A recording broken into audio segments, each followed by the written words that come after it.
Tapi aku tahu bahwa aku seorang manusia yang malang, dan jadi, ia bisa memberiku seorang anak. Aku menikah supaya punya anak-anak, dan aku akan mati tanpa punya seorang anak pun.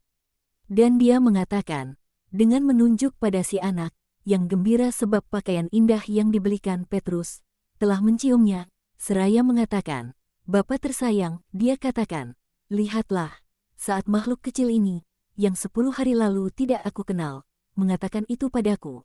Aku merasa bahwa aku menjadi lebih lembut dari mentega dan lebih manis dari madu dan aku menangis. Sebab, setiap hari yang berlalu, membawa anak ini pergi dariku.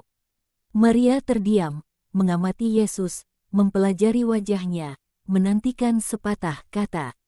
Tetapi Yesus menempatkan siku ke atas lututnya, dan mengistirahatkan kepalanya dalam tangannya dan membisu, menatap pada hamparan hijau kebun buah-buahan. Maria meraih tangannya dan sembari membelainya ia berkata, Simon memendam kerinduan besar ini. Ketika aku pergi bersamanya, ia tidak membicarakan yang lain selain berbicara kepadaku mengenainya. Dan alasan-alasannya begitu baik hingga aku tak dapat mengatakan apa-apa untuk membuatnya tenang. Alasan-alasan yang sama seperti yang dipikirkan oleh semua perempuan dan semua ibu. Anak itu tidak cukup kuat. Andai dia sekuat engkau pada usia itu, dia akan dapat menghadapi kehidupan seorang murid tanpa khawatir apapun.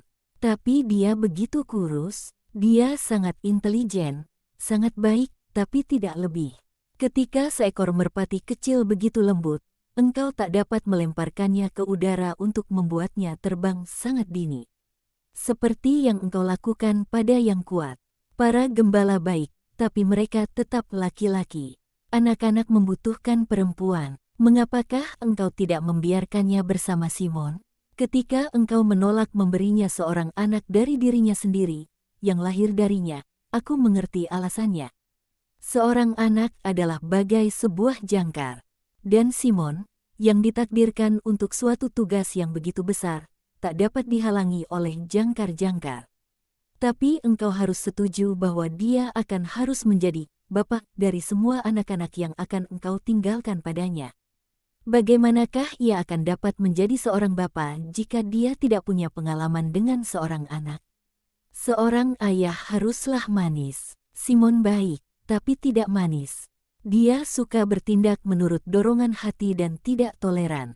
Hanya seorang makhluk kecil yang dapat mengajarkan padanya seni terbaik menjadi lembut hati terhadap barang siapapun yang lemah. Pikirkanlah takdir Simon. Dia bagaimanapun adalah penerusmu. Aku harus mengucapkan kata yang keras itu, tapi demi segala kesedihan yang menyebabkanku mengucapkannya, dengarkanlah aku. Aku tidak akan pernah menasehatimu apapun terkecuali itu baik. Marjiam, engkau ingin menjadikannya seorang murid yang sempurna, tapi dia masih seorang anak. Engkau akan pergi sebelum dia menjadi dewasa. Lalu, kepada siapakah engkau dapat menyerahkannya untuk menyelesaikan formasinya lebih baik dari Simon? Dan akhirnya, Simon yang malang, engkau tahu betapa banyak masalah yang sudah dihadapinya dengan ibu mertuanya, juga karena engkau. Dan meski begitu dia tidak mengambil kesempatan terkecil sekalipun dari masa lalunya. Demi kebebasannya setahun yang lalu, supaya ditinggalkan dalam damai oleh ibu mertuanya. Orang yang bahkan engkau sendiri tak dapat mengubahnya. Dan istrinya yang malang, dia sangat rindu untuk mencintai dan dicintai. Ibunya, suaminya, laki-laki terkasih yang mendominasi. Tak ada kasih sayang yang pernah diberikan padanya tanpa menuntut terlalu banyak.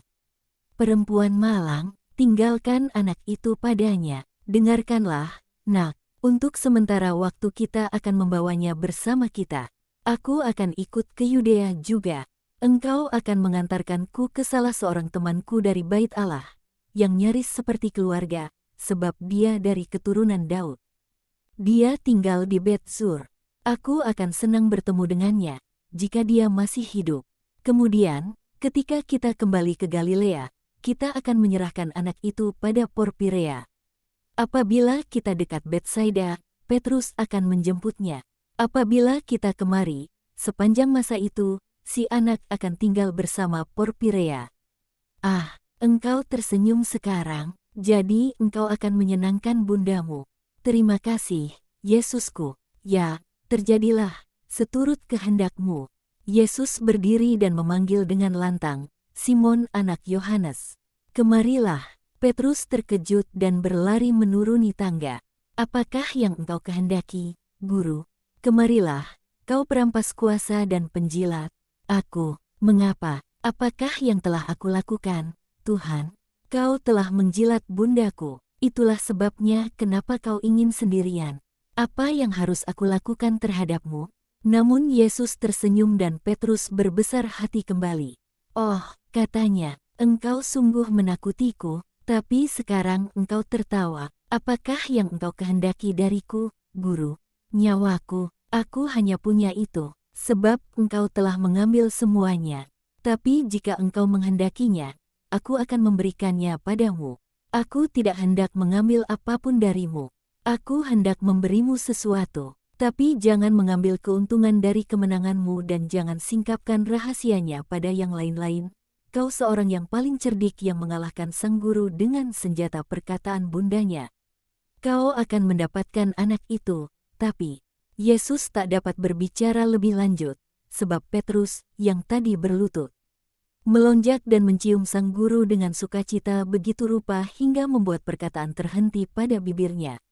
Berterima kasihlah padanya, bukan aku. Tapi ingatlah bahwa ini harus merupakan suatu bantuan bagimu, dan bukan suatu halangan. Tuhanku, engkau tidak akan menyesali anugerah ini. Oh, Maria, semoga engkau selalu diberkati, engkau kudus dan baik. Dan Petrus, yang telah jatuh berlutut kembali, menangis, sembari mencium tangan Maria.